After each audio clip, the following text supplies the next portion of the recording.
Witam serdecznie, Dagmara Łuczyńska, program Po godzinach. W dzisiejszym odcinku będziemy rozmawiać na temat chodzenia w skarpetkach po szkole. Czy jest to dobry pomysł? Jakie doświadczenia płyną z krajów skandynawskich, gdzie jest to praktykowane już od wielu lat? I czy należałoby przenieść to na grunt polski? Czy jest to pomysł korzystny, a może jednak niebezpieczny? Moimi gośćmi są Grzesiek Pruszko, założyciel Szkoły Twórczej Nauki Vinci, w której oczywiście chodzi się w skarpetkach, oraz Magda Michalik, absolwentka szkół w Finlandii. Witam Was serdecznie. Dzień dobry. Cześć, hej. Pierwsze pytanie może do Grześka. Skąd taki pomysł, żeby w szkole Vinci chodziło się w skarpetkach? Okej, jasne. Pomysł zrodził się już wiele lat temu, jeszcze zanim powstało Vinci, w związku z tym, że ja uwielbiam chodzić w samych skarpetkach. Ponadto bardzo lubię podróże i wielokrotnie zdarza mi się wędrować po różnych lasach, chodząc totalnie bez butów i bez skarpetek, więc totalnie na bosaka. Myślę, że wtedy mamy większą łączność z światem, który nas otacza, z ziemią, której jesteśmy częścią. Bardzo mi się podoba właśnie takie podejście. Też to, co czuję po jakimś czasie, bo oczywiście na początek, jak się zdejmie buty, to jest dziwnie, rety, co się dzieje, a po jakimś czasie okazuje się, że jest to bardzo przyjemne odczucie. Stwierdziłem, że kiedy chodzi się w szkole w samych skarpetkach, to człowiek może się czuć bardziej komfortowo, bardziej bezpiecznie, bardziej przyjaźnie w tej przestrzeni, a ponadto dbamy w ten sposób o zdrowie naszych stóp, bo jeśli chodzimy długo w butach, to pojawia się pot, jest ciepło, wilgotno, zatem raj dla różnego rodzaju bakterii, grzybów, czyli niezbyt przyjemne środowisko. Dlatego zdrowe stopy i komfort przebywania w takiej przestrzeni, no to oczywiście same skarpetki. Czy takie rozwiązania wpływają na to, że w szkole jest bardziej domowa atmosfera? Czy dzieci, które przychodzą do Vinci, czują się lepiej, bardziej domowo, komfortowo? Da się to zauważyć? Tak, zdecydowanie tak, mamy takie przekonanie. Oczywiście to nie jest wszystko, co robimy, bo też to, że mówimy sobie po imieniu, czy to, że przybijamy dużo piątek i mamy jak najbardziej partnerskie relacje, mamy dawać przykład tym, co robimy, do tego, jak można żyć, by czerpać radość z życia każdego dnia. Myślę, że jednym z ważnych aspektów jest to, że chodzimy w samych skarpetkach. Dobrze, teraz spytamy Magdę, bo Magda chodziła do szkół w Finlandii, gdzie takie rozwiązania są praktykowane od bardzo wielu lat. I jaki jest stosunek uczniów w Finlandii? Czy im się to podoba, czy może niekoniecznie? Tak, podoba i to oni są przyzwyczajeni do tego, więc... Tak, ja szczerze tego nawet na początku nie zauważyłam, bo ja byłam tak zestresowana, jak się przeprowadziliśmy, że nie zwróciłam na to nawet uwagi, ale naprawdę jest lepiej, bo jest właśnie tak komfortowo. Kwika, bo mieliśmy jakieś zakłócenia. Możesz powtórzyć, bo mieliśmy zakłócenia, nie było słychać. Całe? Tak. Przerwało po pierwszym słowie. A jakie było pytanie? Czy uczniowie są zadowoleni z tego, czy da się jakby to tam odczuć, czy raczej nie za bardzo? Mi się wydaje, że tak, że są zauważeni. Przepraszam, możemy jeszcze raz. Dobrze, tak. Tak, mi się wydaje, że podoba im się to, bo są przyzwyczajeni do tego, a tak jak pan powiedział, bez butów jest jednak większy komfort, nie ma brudu, jest to naprawdę lepsze. A czy dla Ciebie to był duży szok w stosunku po przyjeździe do Finlandii? Jak ja się przeprowadziłam, to ja szczerze nawet tego na początku nie zauważyłam, bo byłam tak zestresowana, że dopiero później to zauważyłam, ale tak to nie było to. Było to dziwne, ale nie był taki duży szok. Dobrze, i jak wygląda generalnie ta organizacja? Czy przez to, że uczniowie w Skandynawii chodzą po szkole w skarpetkach, czy wymusza to pewne rozwiązania, na przykład w kwestii architektury wnętrz? Czy te sale są przystosowane, czy są podobne jak w Polsce? Bo polska szkoła jest średnio przystosowana, jednak podłogi są głównie betonowe. Nie, jest podobnie, tylko po prostu przed klasą właśnie się zawsze zostawia buty i tam bardzo często sprzątaczki te hole sprzątają, więc nie różni się dużo. Są dywany w klasach? Proszę? Czy są dywany w klasach na przykład? Nie. Ja nie ma. miałam w moich klasach, nie. I czy jest to rozwiązanie tylko dla uczniów szkół podstawowych? Jak to wygląda w starszych szkołach? W gimnazjum też, dopiero w liceum już trzeba było buty nosić. Licealiści i studenci noszą już normalnie obuwie na zajęcia, tak? Tak, tak, ale nie jest to obowiązkowe, bo miałam też kilku znajomych, którzy w liceum też ściągali przed klasą buty. Rozumiem. Czyli skoro mimo braku przymusu uczniowie sami to praktykują, czyli musi to być rozwiązanie, które trafia do ich serc, z własnego doświadczenia czułaś się lepiej, myślało ci się lepiej, było bardziej domowo? Tak, tak, tak, Czyli poleciłabyś takie rozwiązanie w Polsce? tak, tak, bo jest naprawdę tak jak właśnie pan powiedział, jest i komfortowo i nie, naprawdę jest fajnie. Grzesiek, bo ty swego czasu uczyłeś też w szkole publicznej. Jak widziałbyś takie rozwiązanie w polskiej szkole publicznej? Z mojego punktu widzenia jest to banalnie proste, w związku z tym, że ja jako nauczyciel w szkole państwowej również chodziłem bez butów po szkole.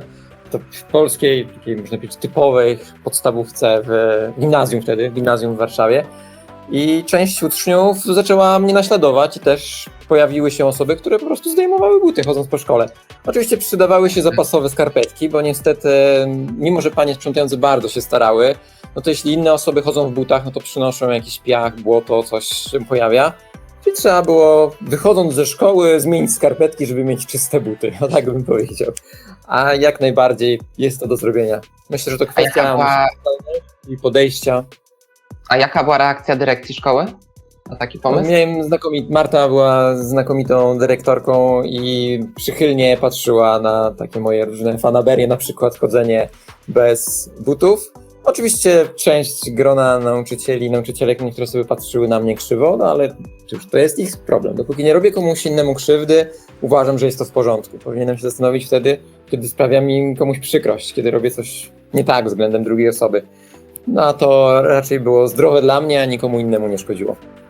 A jak odniósłbyś się do tego pod kwestiami bezpieczeństwa? Bo często słyszy się taki argument, że może być ślisko, uczniowie mogą się na przykład wywracać, bo jednak na korytarzu biegają podczas przerw i może dochodzić do różnych potencjalnie niebezpiecznych sytuacji, jakichś rozbitych głów. Często właśnie to jest najpopularniejszy argument, który znalazłam w różnych dyskusjach jako argument przeciw.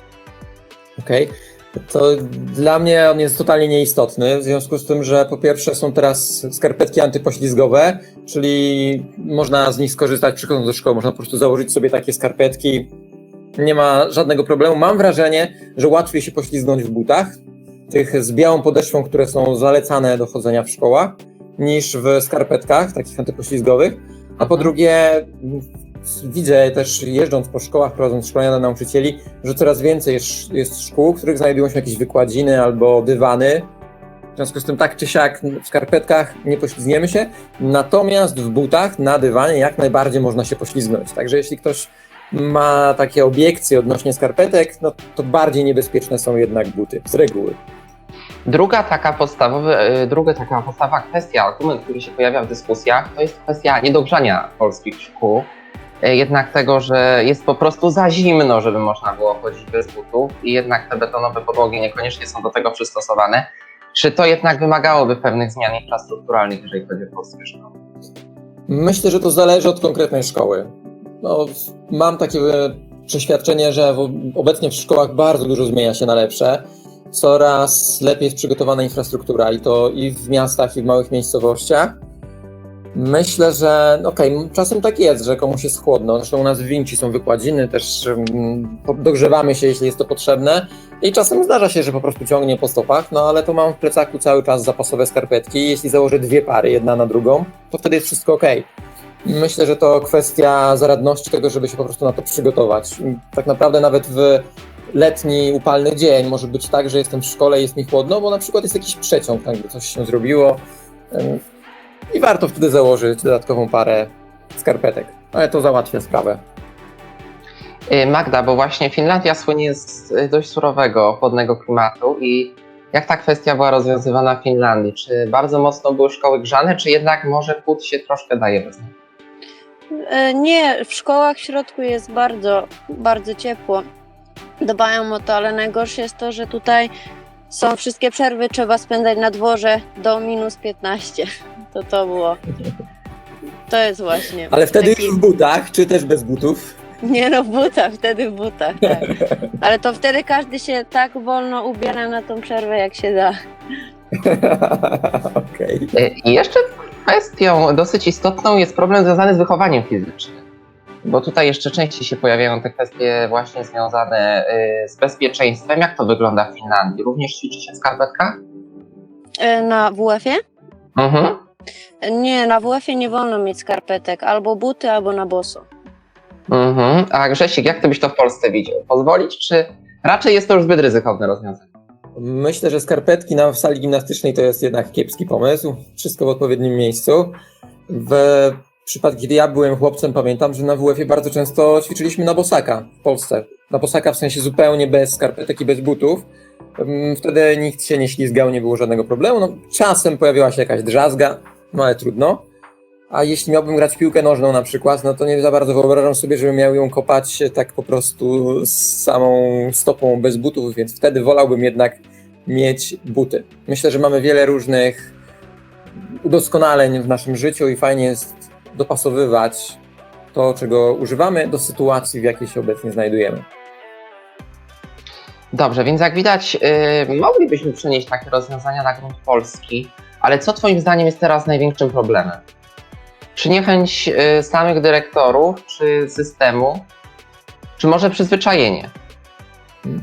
Myślę, że kwestia naszych przyzwyczajeń, nawet nie powiedziałbym, że tu chodzi o dyrektorów, bo dotyczy to po prostu ludzi. Jeśli ktoś jest uczniem, uczennicą i od małego chodzi w butach po szkole, to dla wielu osób też jest to dziwne. Niektórzy na początku patrzyli, jak to, dlaczego ja mam same skarpetki, co się dzieje. No potem dopiero kolejne osoby się do tego przyzwyczajały. To samo dotyczy osób dorosłych, czyli całego grona pedagogicznego, administracji szkoły, no i oczywiście dyrektora, ale też rodziców. Czyli myślę, że to jest kwestia decyzji całej społeczności. Jeśli porozmawia się o tym, że jest to korzystne, gdy uświadomimy sobie, dlaczego chodzimy w skarpetkach, to z moich doświadczeń jest tak, że wszyscy stwierdzą, no dobra, w sumie to jest świetny pomysł, będzie łatwiej, nie trzeba kupować specjalnych butów jeszcze do chodzenia po szkole. Zróbmy tak. I w Vinci to się sprawdza znakomicie, bo wszyscy chodzimy bez butów. Rodzice, którzy też do nas przychodzą przy wejściu, zostawiają buty i potem chodzą w samych skarpetkach. Jest jedno miejsce w Vinci, gdzie nie ma wykładziny, to jest ubikacja, bo tam bardzo łatwo, żeby wszystko się pozalewało, więc tam jest po prostu terakota. No ale na terakotę też można wejść w samych skarpetkach, jest to w porządku. I właśnie, jak to się sprawdza tutaj pod względami higienicznymi? Bo też często mógłby paść argument na temat szkolnych toalet, że one nie są jednak zbyt czyste i może niekoniecznie uczniowie by tam chcieli bez butów chodzić. Myślę, że to zależy od, powiedzmy, polityki, jaką prowadzi się w szkole.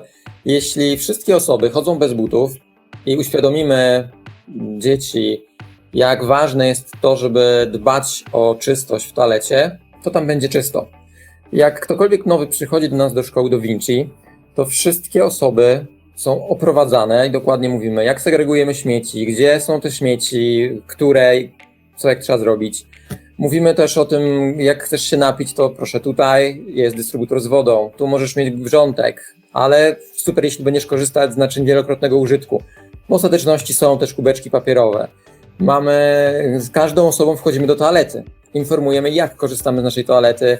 Informujemy na przykład o takich niuansikach, jak to, żeby opuścić obie deski, w związku z tym, że Leo, nasza papuga, lata po całym Vinci. No i niestety kiedyś znalazł się w ubikacji, więc żeby wszystkie osoby o tym pamiętały. I to jest też ten moment, kiedy mówimy, żeby zwrócić na to uwagę, dbaj o czystość. My tu chodzimy w samych skarpetkach.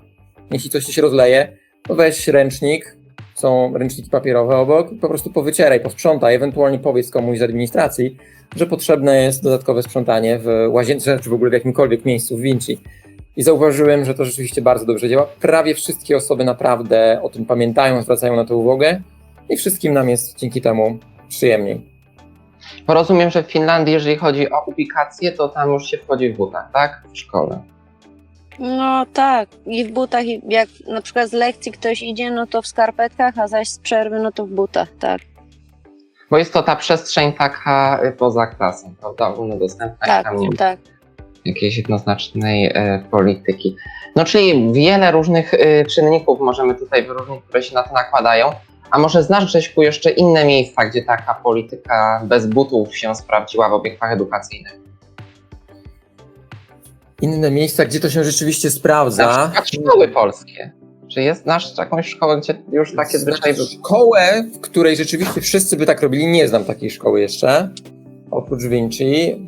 Znam, powiedzmy, osoby, które coś takiego robią w jakichś miejscach i przez jakiś czas chodzi się bez butów. Natomiast takiej szkoły, gdzie rzeczywiście wszyscy chodziliby bez butów w Polsce, nie kojarzę w tej chwili. Być może jest, ja jeszcze nie poznałem. Dobrze. Czyli szerokie pole jeszcze do manewru, szerokie pole do działania. Myślę, że po oglądnięciu dzisiejszego naszego odcinka może jacyś dyrektorowie, może jacyś nauczyciele coś z tego wyniosą i te rozwiązania zostaną także szerzej przeniesione do Polski, bo jak widzimy może to być z dużą korzyścią dla uczniów. I teraz jeszcze od każdego z Was krótkie na zakończenie, właśnie dlaczego polecacie dyrektorom, nauczycielom i uczniom, żeby w szkole chodzić w skarpetach? Okej.